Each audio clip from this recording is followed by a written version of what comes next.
Bonjour amis et bienvenue à notre panel d'école du sabbat de 3ABN. Je m'appelle Pasteur James Rafferty et nous en sommes à la leçon numéro 3 du troisième trimestre. L'étude de ce trimestre est intitulée Exode et notre leçon aujourd'hui s'intitule Un début difficile. Si vous souhaitez obtenir votre propre copie de la leçon de l'école du sabbat, vous pouvez le faire en allant sur 3abensabbatschoolpanel.com. Ne partez pas, nous reviendrons tout de suite.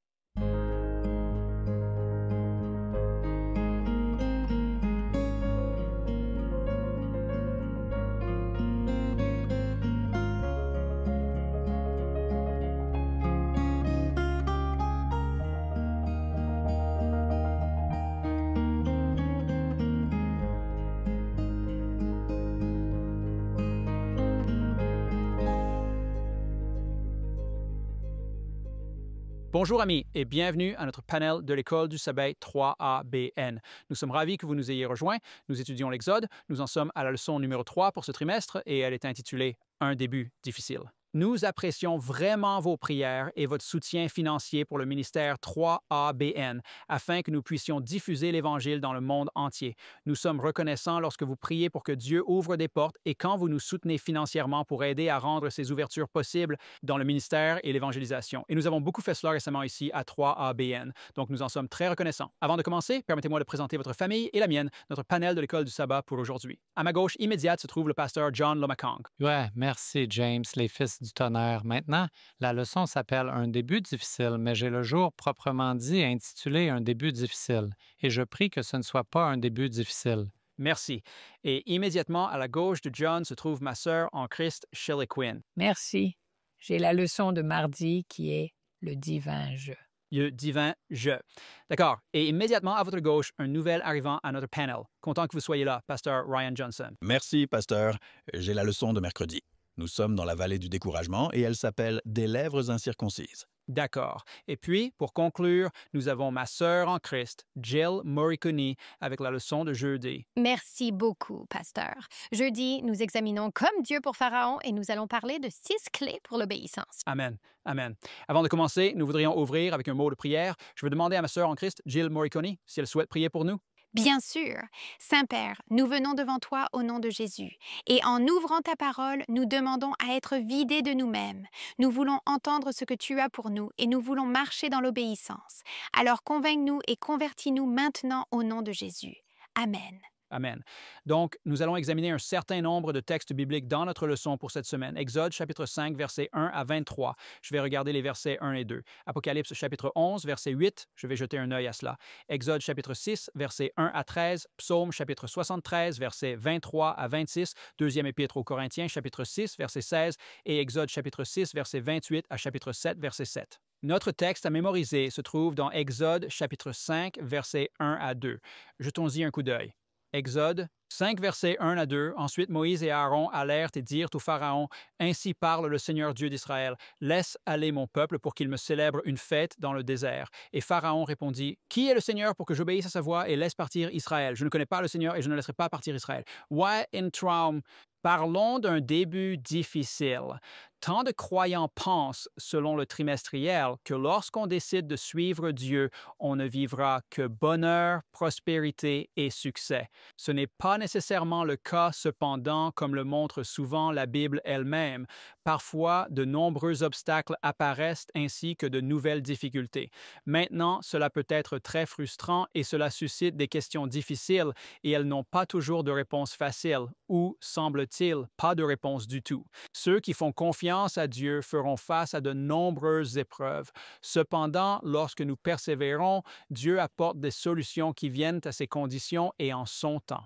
Ces méthodes peuvent aller à l'encontre de nos attentes d'une solution rapide et instantanée, mais nous devons apprendre à lui faire confiance malgré tout. Ainsi, le sujet de cette semaine, Moïse et le commandement de conduire le peuple de Dieu hors d'Égypte, est l'appel le plus clair de Dieu que l'on puisse avoir. En effet, cela comprenait des miracles, ainsi que Dieu lui-même parlant directement à Moïse et lui faisant savoir exactement ce qu'il voulait que Moïse fasse. Alors, combien plus facile aurait-ce pu être pour Moïse, sachant qu'il avait été appelé par Dieu et chargé d'une tâche spécifique accompagnée de miracles par le pouvoir de Dieu? Cela aurait dû être assez simple, n'est-ce pas? Continuons à lire. Et donc, nous voyons la réponse de Pharaon. Maintenant, Dieu avait-il anticipé cette réponse? Nous savons qu'il l'a fait. Dieu savait ce qui était dans le cœur de Pharaon et il a reconnu que même avec les miracles qu'il était sur le point d'accomplir, Pharaon allait endurcir son cœur, il allait résister contre Dieu et les leaders ordonnés par Dieu. Alors, quelle a été la réponse de Pharaon pour laisser partir mon peuple? Quelle était l'importance de cette réponse? Qui est le Seigneur pour que je laisse partir Israël? Je ne connais pas le Seigneur et je ne laisserai pas partir son peuple. C'est presque une vantardise si vous y réfléchissez, n'est-ce pas? Et Pharaon se voyait lui-même comme étant au niveau de Dieu ou des dieux, pour ainsi dire. Il était considéré comme le fils des dieux. Et donc, il ne voyait pas le Dieu de Moïse, le Dieu d'Aaron, le Dieu des Hébreux, le Dieu des Israélites comme étant plus grand que lui, n'est-ce pas? Avec Pharaon en tant que roi est un pouvoir symbolique qui nie la présence et l'autorité de Dieu parce qu'il se considère égal ou supérieur à Dieu. Et c'est ce à quoi nous faisons face dans notre monde aujourd'hui, surtout dans notre monde laïque, dans les sciences et dans tout l'enseignement. Et avec la culture et la sagesse de ce monde, Dieu est vu comme inférieur. En fait, beaucoup de gens aujourd'hui se moquent de la Bible ou rient des personnes qui sont chrétiennes et qui croient en un Dieu qui a créé le monde. Et c'est le genre d'attitude que Pharaon avait envers Moïse. Oui, Pharaon était une entité qui s'opposait à Dieu et à sa parole, en opposition à son peuple. Et le principe que Pharaon a manifesté est bien vivant dans notre monde aujourd'hui. Maintenant, la déclaration de Pharaon « Je ne laisserai pas partir Israël » révèle encore plus de cette rébellion contre le Dieu vivant. De plus, il a fait de l'Égypte un symbole non seulement du déni de Dieu, mais aussi d'un système qui lutte contre Dieu. Pas étonnant que beaucoup voient cette même attitude un millénaire plus tard dans la Révolution française, n'est-ce pas? Ainsi, nous voyons cela dans le contexte de l'Apocalypse chapitre 11, verset 8, et nous allons juste jeter un œil à ce verset au fur et à mesure. Apocalypse chapitre 11, verset 8 est décrivant une puissance qui se lève et qui est symbolisée comme une puissance qui fait la guerre aux deux témoins de Dieu, que nous comprenons être l'Ancien et le Nouveau Testament. Et nous savons que c'est une puissance parce qu'il est dit ici que dans l'Apocalypse et les cadavres de ces deux témoins contre lesquels cette puissance fait la guerre reposeront dans la rue de la grande ville qui est spirituellement appelée Sodome et Égypte où notre Seigneur a été crucifié. Ce pouvoir est décrit au verset 7 comme une bête qui monte de l'abîme sans fond. Et nous savons que dans la Bible, selon Daniel chapitre 7, versets 17 et 23, qu'une bête représente un pouvoir terrestre ou un roi. Donc, il y a un royaume de pouvoir terrestre qui s'élève dans un endroit spécifique du monde dans le livre de l'Apocalypse et qui est décrit comme un pouvoir ressemblant à l'Égypte et à Sodome. Maintenant, où est-ce que ce pouvoir a surgi dans le contexte de l'histoire prophétique de l'Apocalypse chapitre 11? Eh bien, nous avons ce pouvoir identifié dans notre histoire comme le pouvoir de l'athéisme qui s'est levé en France à la fin du 18e siècle dans les années 1700. Ce pouvoir s'est levé et a fait la guerre contre la Bible, la parole de Dieu. En fait, il a brûlé la Bible dans les rues. Et ce pouvoir était comparé à Sodome et Gomorrhe à cause de son immoralité, sa perversité sexuelle, mais il a aussi été comparé à l'Égypte à cause de son déni de Dieu. La France est devenue le premier pays à se déclarer officiellement comme une puissance athée qui nie l'existence de Dieu. Et donc, nous voyons ces phrases dans l'Apocalypse 11, 7 à 8 utilisées pour décrire la Révolution française au 18e siècle. Et c'est pourquoi nous voyons ce principe se perpétuer à travers le temps, depuis l'époque de Pharaon, depuis les jours de Moïse jusqu'à aujourd'hui. Et il y a une chose qu'ils ont en commun. Eh bien, il y a beaucoup de choses qu'ils ont en commun, mais il y a une chose que je veux mettre en évidence pour vous, et c'est qu'ils nient tous les deux non seulement Dieu, mais aussi la loi de Dieu, le caractère de Dieu, la transcription de la loi de Dieu. Ils recherchent l'immoralité. Nous voyons cela dans notre société aujourd'hui. Nous voyons le pouvoir laïque s'élever, se dressant contre Dieu, contre sa parole et cherchant à établir d'établir l'immoralité, n'est-ce pas, permis de péché et négation de l'existence de Dieu. Et nous voyons cela, bien sûr, dans l'Évolution. Laissez-moi juste lire ce verset ici, cette déclaration ici du livre La tragédie des siècles 269. Il dit « De toutes les nations présentées dans la Bible, l'Égypte a nié le plus audacieusement l'existence de Dieu et la parole du Dieu vivant et a résisté à ses commandements. Aucun monarque n'a jamais osé se lancer dans une rébellion plus ouverte et autoritaire contre l'autorité du ciel que le roi d'Égypte lorsque le message lui a été apporté. Quand le message lui a été apporté par Moïse au nom du Seigneur, Pharaon a fièrement répondu « Qui est Jéhovah pour que j'écoute sa voix et que je laisse partir Israël? Je ne connais pas Jéhovah. De plus, je ne laisserai pas partir Israël. » Exode chapitre 5, verset 2. C'est de l'athéisme et la nation représentée par l'Égypte exprimerait une négation similaire des revendications du Dieu vivant et manifesterait un esprit semblable d'incrédulité et de défi. C'est ainsi que nous voyons dans le chapitre 17 de l'Apocalypse les 7 rois ou royaumes qui précèdent les derniers mouvements des derniers jours. Nous avons Babylone, qui est le premier royaume dans le chapitre 17 de l'Apocalypse, et Mède-Perse, et Grèce, et Rome impériale, et Rome papale, et numéro 6, l'athéisme. Et ensuite, cela sera suivi par les États-Unis d'Amérique. Tous ces pouvoirs sont identifiés comme des bêtes dans Daniel et l'Apocalypse. Le livre de Daniel, chapitres 2, 7, 8 et 11, identifie Babylone, la Médo-Perse, la Grèce, Rome impériale et Rome papale. Ensuite, nous passons à Daniel chapitre 11 où le roi du Nord est affligé par le roi du Sud. Le roi du Sud est identifié dans Isaïe chapitre 31 versets 3 à 6 comme le souligne le guide d'études, comme l'Égypte ou l'athéisme.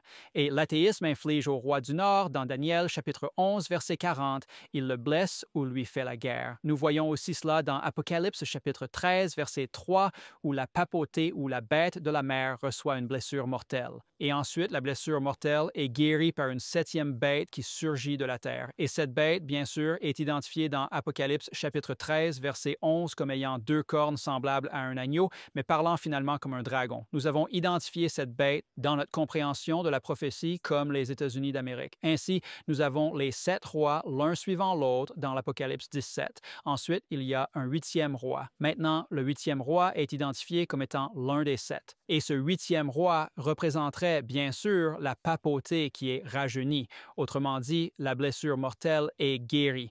Ce n'est donc pas un 8e dans le sens où c'est un royaume séparé ou un roi séparé, mais c'est le 8e dans le sens qu'il est l'un des 7.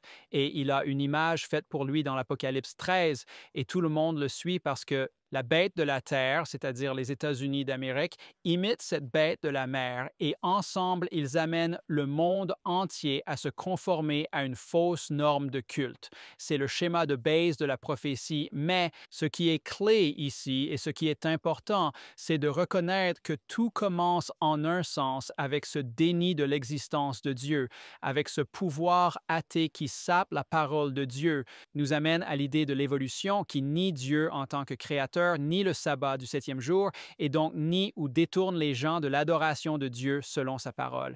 Parce que lorsque vous allez au chapitre 14 de l'Apocalypse et vous entendez cet appel clair à adorer Dieu qui a fait le ciel et la terre et les mers et les sources d'eau, cela va directement au chapitre 20 de l'Exode et au 4e commandement.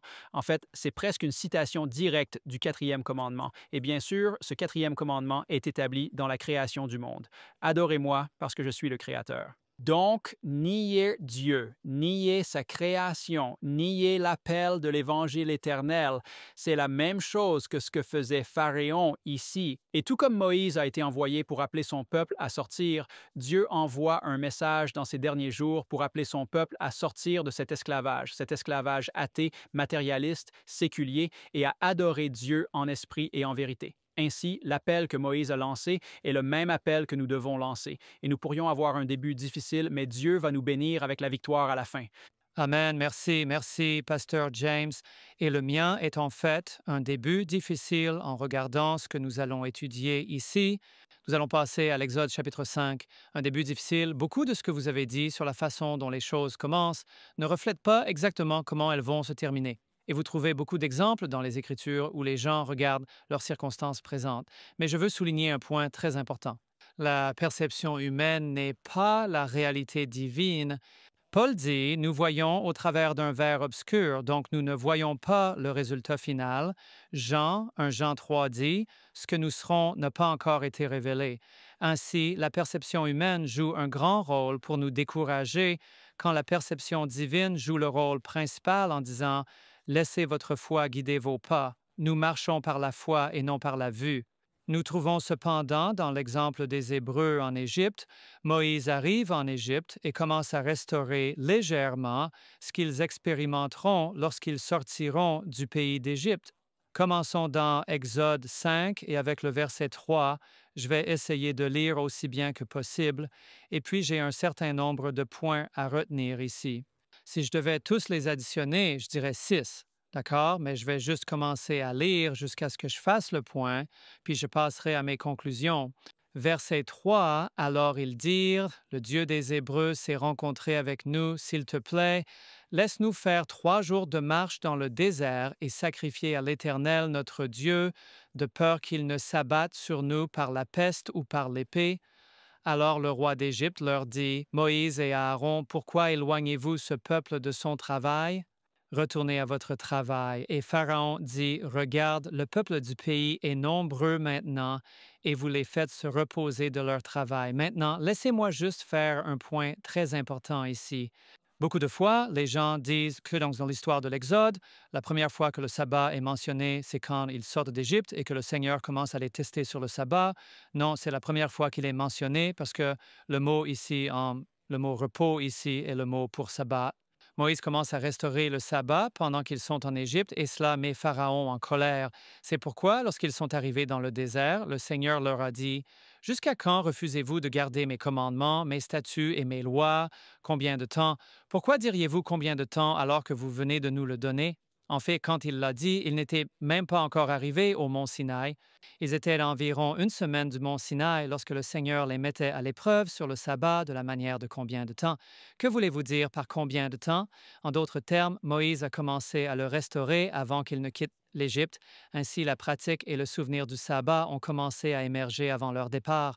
Maintenant, en conséquence de leur jour de repos, le Seigneur commence à examiner cette bataille entre l'obéissance du peuple et la détermination de Pharaon. Regardez le verset 6.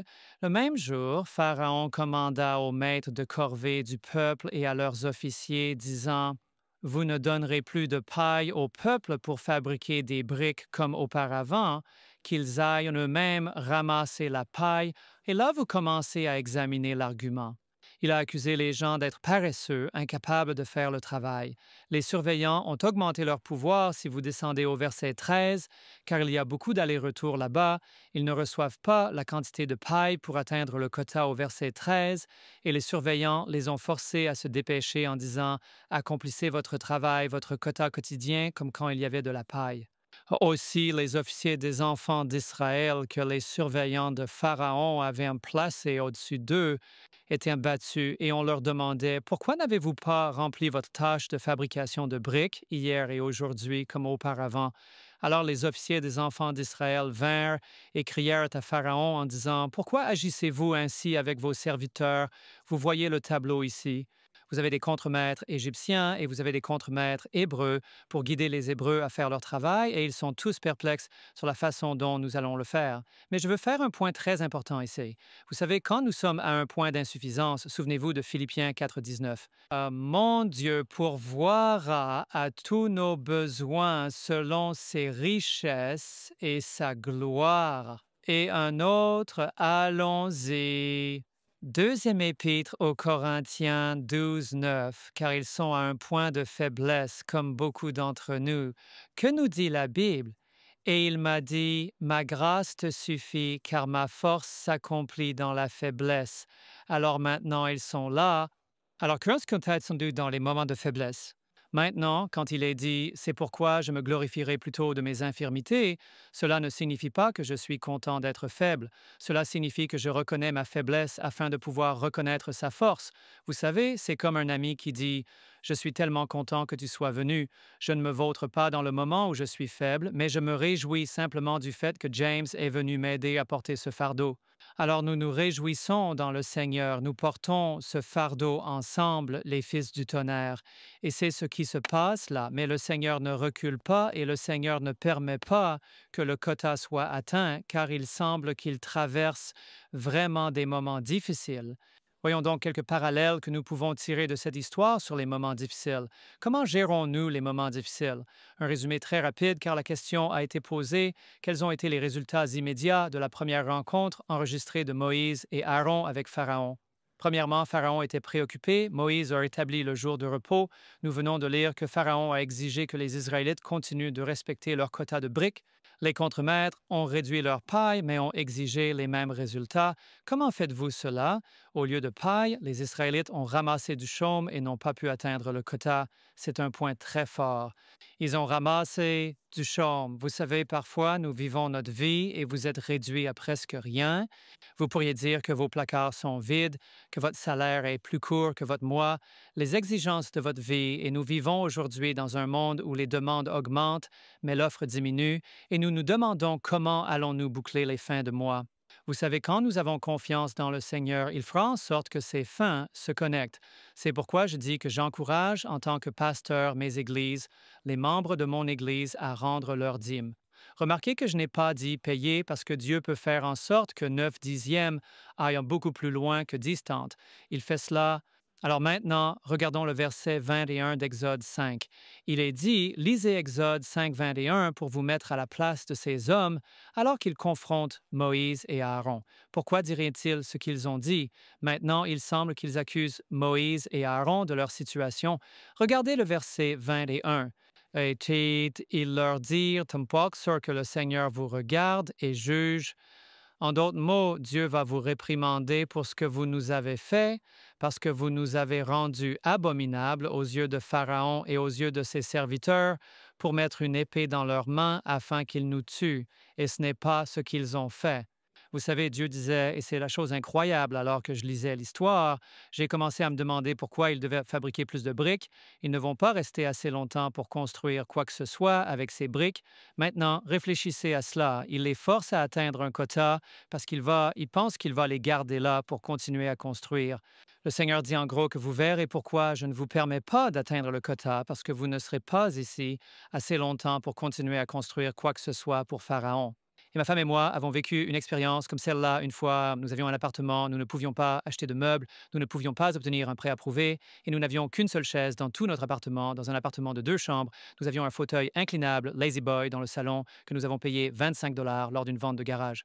Un lit dans la chambre sans tête de lit et mes amis ont ri.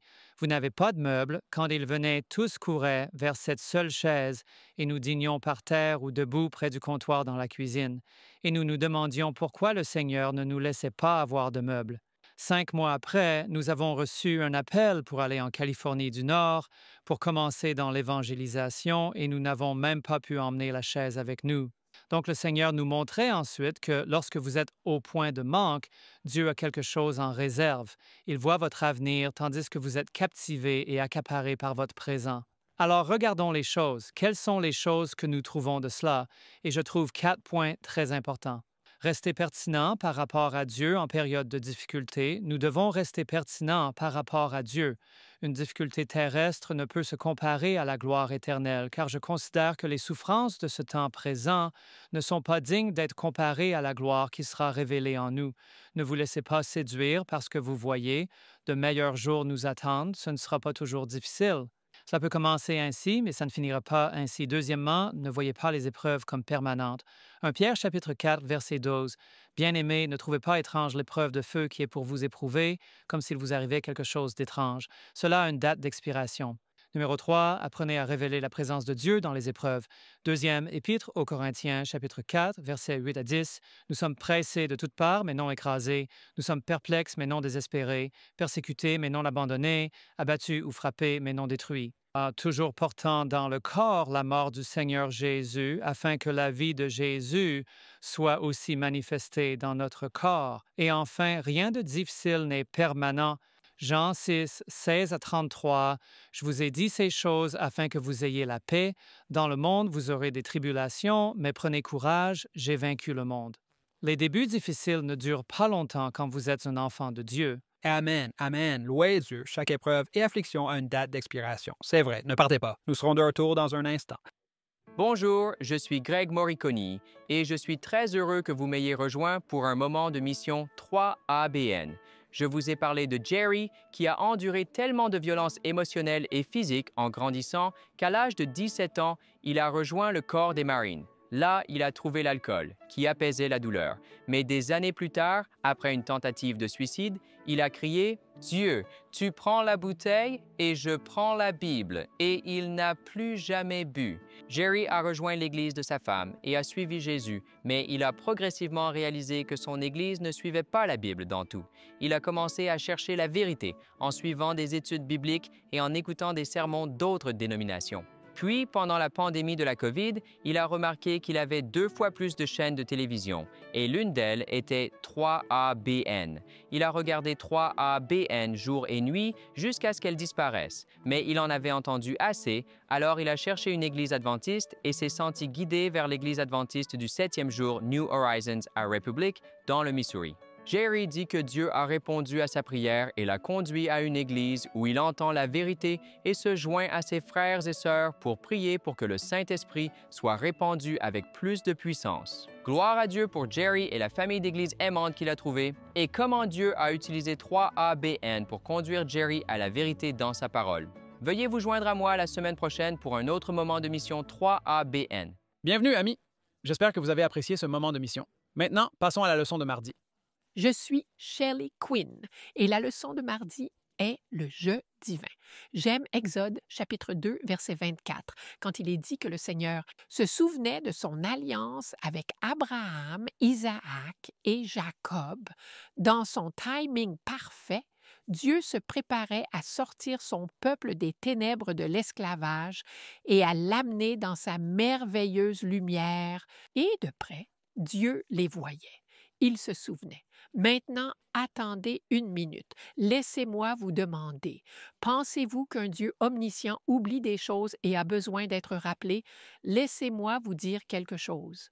Quand l'Écriture dit que Dieu oublie, cela signifie qu'il ne va pas agir à ce sujet. Et quand l'Écriture dit que Dieu se souvient, cela signifie qu'il est prêt à agir. Dieu les a regardés. Il est prêt à agir. Il a reconnu leur situation. Il est prêt à intervenir et il va accomplir la même alliance éternelle de justice par la foi qu'il a faite avec Abraham, Isaac et Jacob. Je veux lire parce que vous n'y êtes pas arrivés et c'était Exode chapitre 5, versets 20 et 21, les gens sont sortis de Pharaon. Ils ont rencontré Moïse et Aaron qui se tenaient là pour les saluer. Et voici ce que les gens disent à Moïse et à Aaron. Que le Seigneur vous regarde et juge parce que vous nous avez rendus odieux à la vue de Pharaon et à la vue de ses serviteurs pour mettre une épée dans leurs mains pour nous tuer. Donc les gens réprimandent Moïse. Et cette partie ou le trimestre, voici une citation. Elle dit « Pauvre Moïse ». Il se fait d'abord réprimander par Pharaon. Maintenant, son propre peuple ne le maudit pas loin. Ainsi, Moïse exprime sa plainte à Dieu dans son amertume et sa déception face à l'aggravation des conditions d'Israël. D'accord. Fin de citation. Regardons Exode 5, 22. Voici la plainte de Moïse, et pour une raison quelconque, notre trimestre l'a répertorié dans la NIV. Exode chapitre 5, versets 22 à 23. Moïse se présente devant le Seigneur. Il dit, « Pourquoi, Seigneur, pourquoi as-tu causé des ennuis à ce peuple? Est-ce pour cela que tu m'as envoyé? Depuis que je suis allé voir Pharaon pour parler en ton nom, il a causé des ennuis à ce peuple. » La nouvelle version de King James dit « Il a fait du mal à ce peuple, et tu n'as pas du tout sauvé ton peuple. » Moïse est tellement confus confus en ce moment. Et il dépose une plainte. Son mécontentement envers le Seigneur est évident. Mais si vous considérez la situation, je pense que c'est probablement compréhensible. Il savait que Dieu était capable et oh là là, maintenant Dieu va lui donner une réponse puissante. Exode 6. Nous allons lire les versets 1 à 5 en commençant par le verset 1. Le Seigneur dit à Moïse, « Maintenant tu vas voir ce que je vais faire à Pharaon. Tu penses que Pharaon t'a fait quelque chose? Enfant, regarde ce que je fais à Pharaon, car avec sa main forte, il les laissera partir avec une main forte. Il les chassera de son pays. » Il dit, « Quand j'en aurai fini avec Pharaon, Pharaon sera tellement pressé de se débarrasser de vous tous les Hébreux qu'il vous chassera. » Donc Dieu dit qu'il ne va pas parler maintenant. Il a déjà donné tant d'occasions à Pharaon et il est sur le point de lui en donner davantage.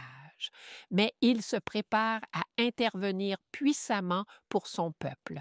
Alors, regardons Exode 6, verset 2.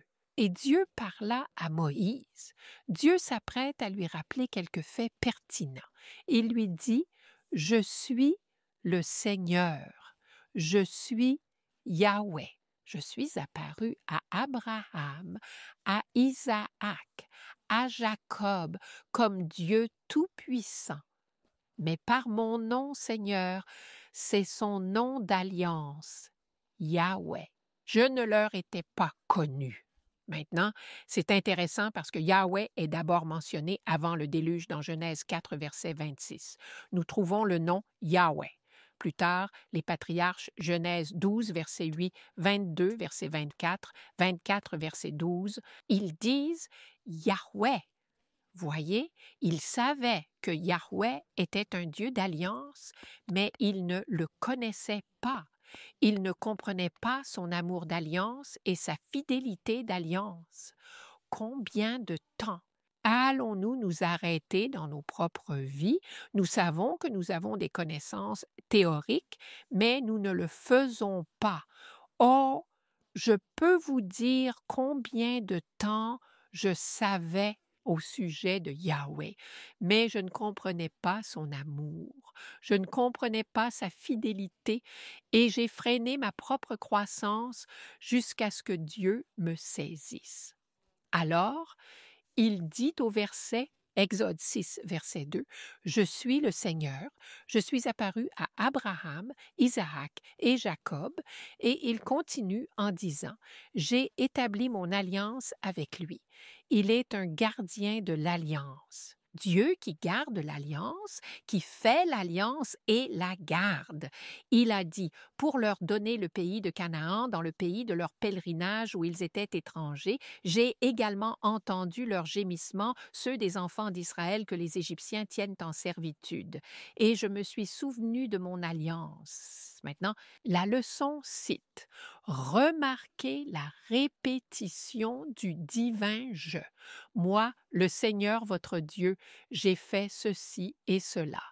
Et donc, vous pouvez faire confiance que je ferai pour vous ce que j'ai promis. Nous n'avons rien à craindre, à moins d'oublier comment Dieu nous a guidés dans le passé ou a guidé son peuple dans le passé. Donc, fin de citation. La leçon note 4 grandes choses dans Exode chapitre 6, versets 6 à 7. Je suis désolée, je ne peux pas m'arrêter aux 4 parce que le passage, c'est là que Dieu promet solennellement ce qu'il fera pour Israël. Et il y a 7 déclarations « je ferai ». Chaque fois que vous voyez le divin « je » avec « ferai », c'est une promesse d'alliance. Et donc, Dieu fait 7 déclarations « je ferai ». Exode 6, versets 6 à 8. Donc, au verset 9, voyons voir, 7 est le nombre de la perfection. C'est pourquoi j'ai une liste de tout ce qu'il va révéler à Israël d'une manière qu'ils n'ont jamais connue. Alors, examinons cela. Exode 6, et nous allons regarder le verset 6. Il dit, « Par conséquent, dis aux enfants d'Israël, je suis l'Éternel. Je ferai. C'est sa première déclaration de volonté.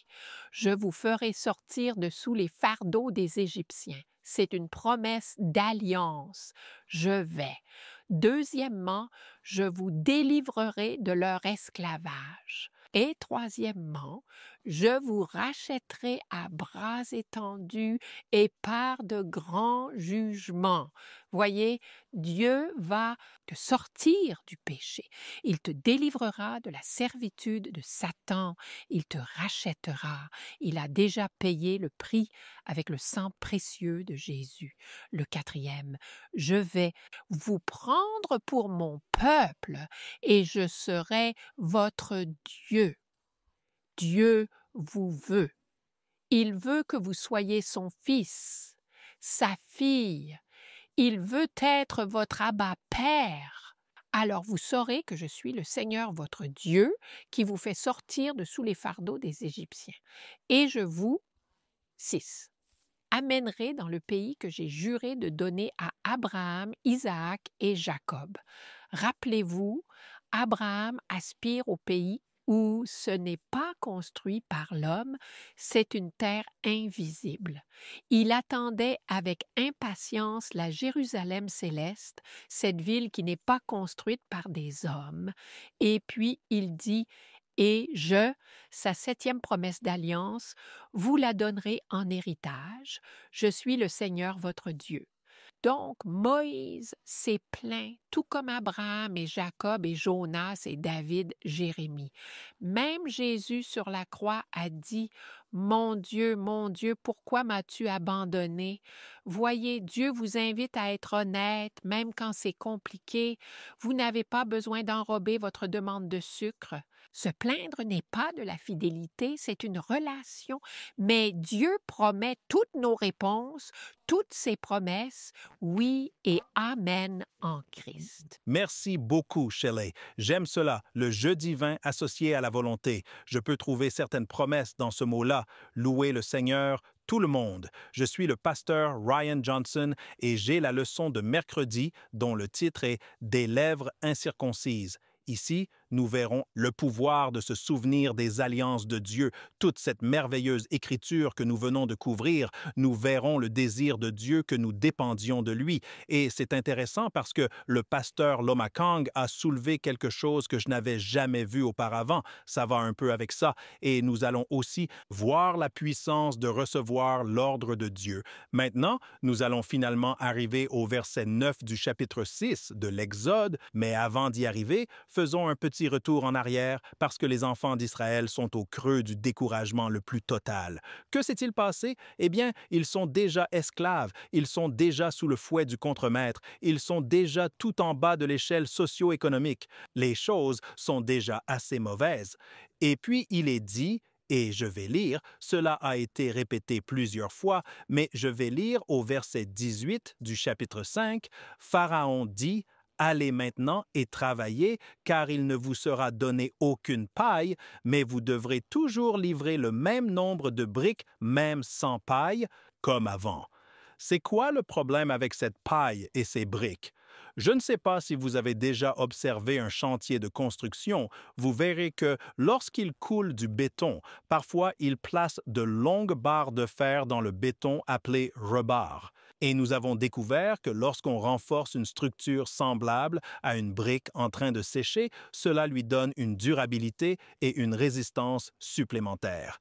Et elle résiste à l'effritement et à la rupture. Maintenant, les Babyloniens avaient perfectionné cela, et je ne sais pas si les Égyptiens étaient aussi bons que les Babyloniens, car si vous lisez dans le livre de Daniel, les Babyloniens avaient ces fours qu'ils utilisaient pour cuire les briques et les rendre extra dures. Je ne sais pas s'ils avaient cela en Égypte ou non, mais ils obtiendraient certainement la boue du Nil. Ils mettraient cela en forme de briques et ajouteraient de la paille. Cela avait un effet similaire à celui du béton armé. Cela servait de matrice pour maintenir la brique ensemble et ainsi moins de briques échoueraient. Donc, s'ils n'étaient pas autorisés à être donné de la paille, alors plus de briques risquaient d'échouer et cela perturberait le quota, mais aussi, s'ils devaient aller chercher du chaume, cela leur prendrait du temps. Mais voici la question. D'où tirait-il la paille? Si Pharaon disait « Vous ne recevrez pas de paille », cela implique que les Égyptiens leur fournissaient dans une certaine mesure de la paille. Et ce que j'aime dans ce que le pasteur Lomakang a dit, c'est qu'il ne réalisait pas que le Seigneur les préparait à partir. Il n'aurait pas eu le temps de faire des briques. Mais je vois autre chose.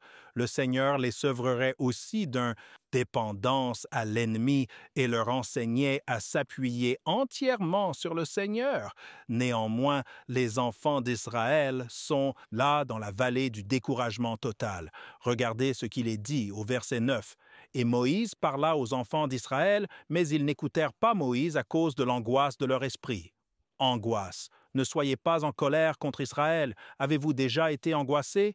Et à cause de la servitude cruelle, ils se disaient à eux-mêmes, « Voilà ce que nous avons », pour penser que nous pourrions être libres. Vous savez, je me souviens quand j'étais pasteur, il y avait une personne que nous venions de baptiser et oh, quel jour de réjouissance c'était. Ils ne vous enseignent pas cela au séminaire, mais parfois, quand ils sortent de l'eau, il suffit de prendre cette personne dans vos bras. Vous avez étudié la Bible et la victoire est là.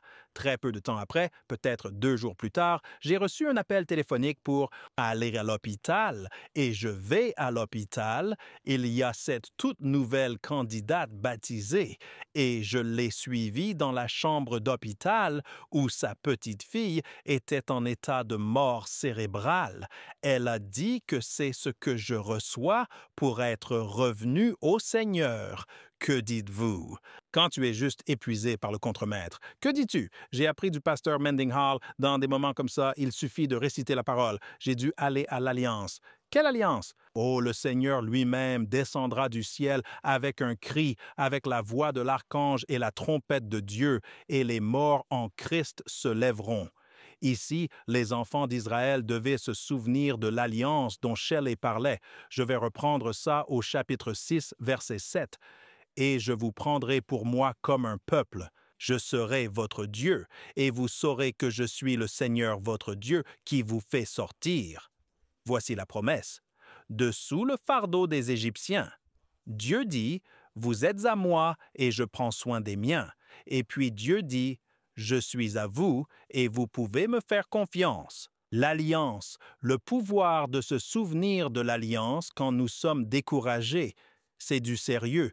C'est pourquoi il est dit dans les premiers Thessaloniciens, « Réconfortez-vous. » Oui, Jill, réconfortez-vous les uns les autres avec ces mots. Bon, le Seigneur parla à Moïse en disant, « Je suis au verset 10. Va et parle à Pharaon, roi d'Égypte, pour qu'il laisse les enfants d'Israël partir de son pays. Finis les affaires de 3 jours. Laisse-les partir, liberté. » Verset 12. Et Moïse parla devant le Seigneur en disant, « Regarde, les enfants d'Israël ne m'ont pas écouté. Comment donc Pharaon m'écouterait-il, moi qui ai des lèvres incirconcises? Si les esclaves n'écoutent pas, pourquoi le roi le ferait-il? Et qu'est-ce que c'est que ces lèvres incirconcises? Eh bien, lèvres peut aussi signifier langue, cela peut signifier bouche, cela peut signifier lèvres, oui. Et puis ce mot incirconcis est une expression très courante utilisée en hébreu pour signifier spirituellement indigne, non oint, et cela pourrait aussi avoir la double signification de Moïse rappelant au Seigneur que je t'ai dit que je ne parle pas très bien. Je ne parle pas très bien. Et qu'est-ce que Dieu dit en réponse à cela? J'aime ça. Si vous allez au verset 13, il est dit, « Et le Seigneur parla à Moïse et à Aaron et leur donna un ordre. Aux enfants d'Israël et au Pharaon, roi d'Égypte, tant aux esclaves qu'aux rois, pour faire sortir les enfants d'Israël du pays d'Égypte en réponse à Moïse disant que ses lèvres étaient incirconcises, le Seigneur lui donne une mission. De quoi s'agit-il? Donc, j'ai dû chercher. Et ce mot « mission », c'est un ordre? D'accord. Nous avons vu cela, le Seigneur lui a donné un commandement. Tu vas dire aux enfants d'Israël, va dire à Pharaon. Mais cela pourrait aussi signifier être ordonné. Dieu a qualifié Moïse, a ordonné sa bouche, a ordonné ses paroles pour qu'il parle à la fois à la maison des esclaves et à la maison du roi. Mais ensuite, j'ai trouvé autre chose d'intéressant. Charge peut aussi signifier une commission. Ou d'autres dans la Bible, y a-t-il une commission? Je me souviens d'un petit texte et je vais y aller. En fait, je vais à Matthieu 28, 18 à 20. Et tout à la fin de Matthieu, voici Jésus parlant à ses disciples. Il est écrit ici dans cette Bible que j'ai suffisamment grande pour me permettre de prendre des notes de la main gauche, la commission de Jésus. Ici, il est dit au verset 17, « Et quand ils virent Jésus, ils l'adorèrent, mais certains doutèrent. » Verset 18, « Et Jésus s'approcha et leur parla, disant, « Tout pouvoir m'a été donné dans le ciel et sur la terre. » La voici, verset 19, « Allez donc enseigner toutes les nations, les baptisant au nom du Père et du Fils et du Saint-Esprit, leur enseignant à observer toutes les choses que je vous ai commandées, et voici, je suis toujours avec vous jusqu'à la fin du monde. » Nous appelons cela la grande mission, mais c'est aussi un mandat, et cela nous ordonne également d'y aller et proclamer la liberté aux captifs dans la maison des esclaves, aux captifs dans la maison du roi, jusqu'au congrès si nécessaire, jusqu'aux maisons de la drogue si nécessaire, et c'est le même message qui est donné aux enfants d'Israël ici même. Moïse, je te charge d'aller prêcher la liberté aux captifs, la justice à ceux au pouvoir qui ne veulent pas voir. Et Moïse disait que ses lèvres étaient incirconcises, mais encore une fois, nous voyons que Dieu équipera les appelés. Êtes-vous dans la vallée du découragement? Souvenez-vous de l'alliance. Jésus arrive. Vous a-t-il appelé à prêcher? Il vous ordonne de prêcher. Amen. Amen. Merci beaucoup, Pasteur Ryan et chacun de vous. Quel bel échange. Nous sommes en service religieux. J'ai l'impression d'assister à l'église. Merci, Pasteur, c'est puissant. Je suis Jill Morricone. Jeudi, le titre est « Comme Dieu pour Pharaon ». Mais je me suis permis de le renommer et je l'appelle « Obéissance persistante ». Avez-vous déjà dépassé vos limites naturelles? Savez-vous ce que cela fait? Avez-vous déjà fait face à des déceptions, des revers, des peines de cœur? Et pourtant, au milieu du découragement, au milieu de ce que vous traversez, Dieu dit « Je veux que tu obéisses, Jill. Je veux que tu continues à obéir. » C'est ce que je vois Moïse affronter ici dans ma section. Nous savons que Dieu l'a appelé avec le buisson ardent. Nous avons étudié cela la semaine dernière, c'est dans l'Exode chapitre 3, et Moïse a obéi. Il avait des questions et il a dialogué avec Dieu, mais il marchait dans l'obéissance. Et puis lui et Aaron arrivent en Égypte et se présentent devant Pharaon, Exode chapitre 5, « Laisse partir mon peuple ». Il a obéi et a délivré le message que Dieu lui avait demandé de donner. Et pourtant, comme nous en avons parlé toute la semaine, Pharaon réagit avec entêtement et rébellion, les Israélites critiquent Moïse et leur sort empire. Alors, pouvez-vous imaginer? Vous pensez, eh bien, je te suivais, Dieu, tu m'avais demandé de faire cela, je marchais dans l'obéissance et pourtant les choses ont empiré au lieu de s'améliorer. As-tu déjà cherché à obéir? Dieu t'a-t-il déjà dit de faire cela, d'aller ici, de dire cela, de te débarrasser de cette idole ou de quoi que ce soit? Accepte cette vérité dans ta parole et pourtant, d'une certaine manière, ça empire au lieu de s'améliorer. C'est ce que Moïse vit et il se plaint à Dieu. Dieu, tu ne tiens pas ta part du marché. Tu échoues ici. Je marche dans l'obéissance et ça ne va pas si bien. Dieu donne la promesse incroyable, comme Shelley a parlé de cette assurance. Et pourtant, les Israélites n'étaient toujours pas capables d'accepter et de recevoir la promesse de Dieu. J'ai lu dans le livre Patriarches et Prophètes, c'est la somme de Jill de la page 260. Les Israélites n'étaient pas encore prêts pour la délivrance, car ils avaient peu de foi en Dieu et n'étaient pas disposés à attendre la liberté de Dieu. Ainsi, cette fois-ci, ce qui semblait être un retard, puis d'être libéré, était le but de Dieu pour développer dans leur cœur et leur vie plus de dépendance envers Dieu, plus de foi en eux. Ainsi, lorsque nous observons l'obéissance persistante, nous voyons que Dieu appelle à nouveau Moïse à marcher dans l'obéissance. Il dit « Va encore ». Va toujours. Même si on dirait que tu as échoué, même si les choses ne se sont pas passées comme tu l'avais prévu, obéis, marche dans l'obéissance. Nous reprenons donc dans Exode chapitre 6, verset 28. Nous allons descendre à Exodus 7, 7. Donc Exodus 6, 28, 6 clés pour l'obéissance. Verset 28, il s'est produit le jour où le Seigneur, c'est Yahweh, a parlé à Moïse dans le pays d'Égypte, que le Seigneur a parlé à Moïse en disant « Je suis le Seigneur, je suis Yahweh, le Dieu de l'Alliance. Parlez à Pharaon, roi d'Égypte, tout ce que je vous dis. » Clé numéro 1, l'obéissance est basée sur le commandement de Dieu. Ce n'est pas basé sur nos sentiments, ce n'est pas basé sur des expériences passées, ce n'est même pas basé sur le fait que nous nous sentions victorieux avant et que s'est-il passé? Dieu parle. Maintenant, pensez au monde naturel quand Dieu a parlé au tout début que la lumière soit. Je le dis de manière respectueuse. La lumière n'était pas comme « Eh bien, laissez-moi voir si je veux devenir lumière. » N'est-ce pas?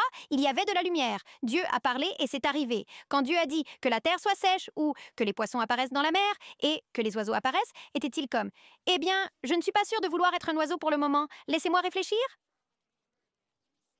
Non. Instantanément, quand Dieu a parlé, cela s'est produit. Et pourtant, avec toi et moi, il nous donne la liberté de la choix. Et quand Dieu parle à nos cœurs et nous appelle à marcher dans l'obéissance, nous sommes censés marcher et non dire « Eh bien, je ne suis pas sûre, laissez-moi y réfléchir ». L'obéissance est basée sur le commandement de Dieu. Quand Dieu appelle, toi et moi devons obéir. Le verset suivant, verset 30. Moïse dit devant le Seigneur, « Voici, j'ai des lèvres incirconcises. » Le pasteur Ryan en a déjà parlé. Et voici que ça revient encore. Il dit la même chose encore. « J'ai des lèvres incirconcises. Et comment Pharaon m'écouterait-il? » Maintenant, nous pouvons discuter. Peut-être que Moïse avait peur, peut-être qu'il était très humble.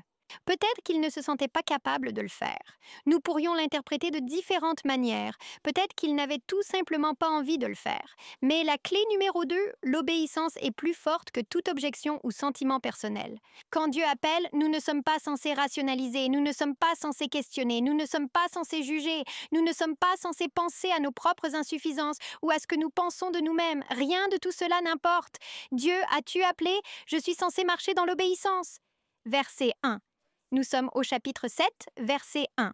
Le Seigneur, Yahweh encore, dit à Moïse, « Vois, je t'ai fait Dieu pour Pharaon. » C'est vraiment intéressant. « Et Aaron, ton frère, sera ton prophète. Tu diras tout ce que je te commande. » Nous sommes au verset 2. Et Aaron, ton frère, dira à Pharaon de laisser partir les enfants d'Israël de son pays, terre. Maintenant, l'ordre de transmission pour le message divin, si vous voulez l'appeler ainsi, nous avons Dieu. Puis Moïse entend ce que Dieu dit. Moïse est un type de Christ, comme nous en parlons tout au long du livre de l'Exode, puis Moïse le transmet à Aaron. Aaron est le véritable porte-parole et Aaron parle à Pharaon. Donc nous avons Dieu, Moïse, Aaron et puis Pharaon. Regardez ce verset dans Deutéronome 18, verset 18. « Je leur susciterai un prophète avec un P majuscule, comme toi parmi leurs frères, et je mettrai mes paroles dans sa bouche. Il leur dira tout ce que je lui commanderai. » Voyez, un prophète viendrait comme Moïse, qui n'est autre plus que Jésus-Christ. Et en cela, j'aime cette analogie, parce que Dieu dit à Jésus, pour ainsi dire, quoi dire. Tout comme ici dans l'Exode, Dieu dit à Moïse quoi dire, puis Moïse le transmet ou le donne à Aaron, qui le transmet à Pharaon. L'autre chose qui m'intéresse beaucoup, Pharaon, nous en avons parlé, le fils d'un dieu, un dieu païen. Les gens croyaient que Pharaon était semblable à un dieu et était ce pont entre leur dieu païen et le peuple. Ici, nous avons Moïse, un esclave, est plus élevé en tant que serviteur de Dieu que Pharaon lui-même. Et Pharaon se croyait semblable à un dieu. Et pourtant, Moïse et Aaron, même s'ils étaient esclaves, étaient plus élevés que le dieu égyptien, pour ainsi dire, Pharaon à cette époque. Clé numéro 3, l'obéissance à Dieu donne du statut. Cela donnait du statut aux esclaves lorsqu'ils entraient. Pourquoi? Pas à cause d'eux, pas à cause de quelque chose qu'ils avaient fait ou pouvaient faire. Ce statut était donné parce qu'ils étaient le porte-parole de Dieu, des porte-paroles. Quel est le mot pour cela? Ils parlaient pour Dieu. C'est une meilleure chose. Ils parlaient pour Dieu. Louez le Seigneur. Lisons donc le verset 3, Exode chapitre 7, verset 3. J'endurcirai le cœur de Pharaon et multiplierai mes signes et mes prodiges dans le pays d'Égypte. Dans une leçon à venir, je pense que quelqu'un va aborder, chez Liva, l'endurcissement du cœur de Pharaon et ce que cela signifie vraiment, donc nous n'allons pas entrer dans cela, mais vous voyez dans l'Exode que parfois la Bible est très claire que Pharaon endurcit son propre cœur. Parfois, il est dit que le cœur du Pharaon s'endurcit et d'autres fois que Dieu a endurci le cœur du Pharaon. Ce qui m'intéresse vraiment, c'est que le même soleil qui durcit l'argile fait fondre la glace. C'est le même soleil. Le soleil ne change pas. La différence réside dans notre réponse à ce soleil.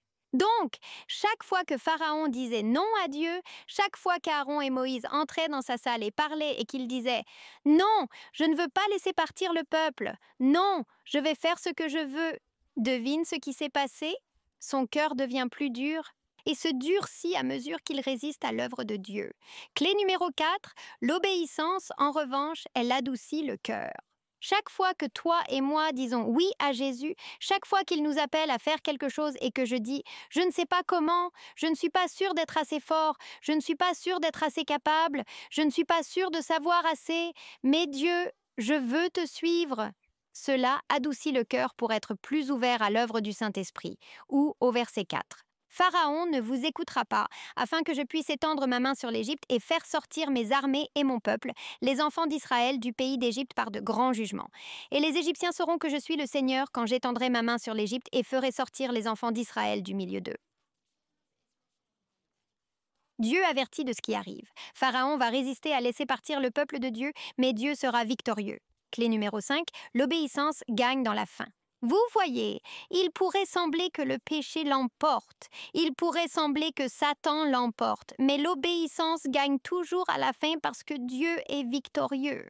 Notre dernier verset, Moïse et Aaron, ils ont obéi. Ils ont fait ce que Dieu leur avait ordonné. Moïse avait 80 ans et Aaron en avait 83. Clé numéro 6, il n'est jamais trop tard pour vous et moi de marcher dans l'obéissance. Amen. Et amen. Quelle excellente étude de leçons. Beaucoup de bonnes idées que nous avons beaucoup apprises. J'espère que vous avez également appris.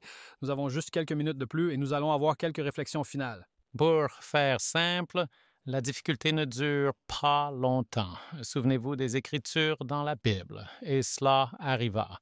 Deuxième épître aux Corinthiens, 1 verset 20, « Car toutes les promesses de Dieu sont oui et amen en Christ Jésus, parce que Hébreux 7, verset 22 dit qu'il est le garant de l'alliance. » Et pourquoi consolez-vous les uns les autres avec ces paroles? Lorsque nous sommes dans la vallée du découragement total et de l'angoisse, accrochez-vous à la parole de Dieu, réclamez ses promesses. Dieu interviendra. Parfois, nous ne voulons pas marcher dans l'obéissance. Parfois, je ne veux pas marcher dans l'obéissance. Chaque fois que nous sommes face à ce moment, si vous avez peur de suivre Dieu, si vous avez peur de lui faire confiance, je veux vous encourager à goûter et voir que Dieu est bon. Essayez-le, expérimentez-le, connaissez-le et vous ne voudrez jamais rien d'autre. Amen, Nace. Amen. Et tout comme Moïse et Aaron ont affronté le Pharaon, le pouvoir du monde à l'époque. Alors, dans la Bible de Dieu, dans la déclaration prophétique de Dieu à laquelle nous allons faire face, le peuple de Dieu va affronter les forces multipliées de cette terre dans les derniers jours. Le chapitre 17 de l'Apocalypse les rassemble tous et il parle de la façon dont ils ont tous un même esprit et ils viennent pas contre le peuple de Dieu, mais remarquez ce qu'il dit ici dans l'Apocalypse chapitre 17 et le verset 14. Ceux-ci feront la guerre avec l'agneau. et l'agneau les vaincra. Et ensuite, il continue en disant, car il est Seigneur des seigneurs et Roi des rois, et ceux qui sont avec lui sont appelés et choisis et fidèles. Notre devoir est d'être avec l'agneau. Il s'occupera du reste. La semaine prochaine, nous allons examiner les plaies et nous voulons que vous vous assuriez de continuer à nous suivre et à nous rejoindre alors que nous poursuivons notre étude dans l'Exode.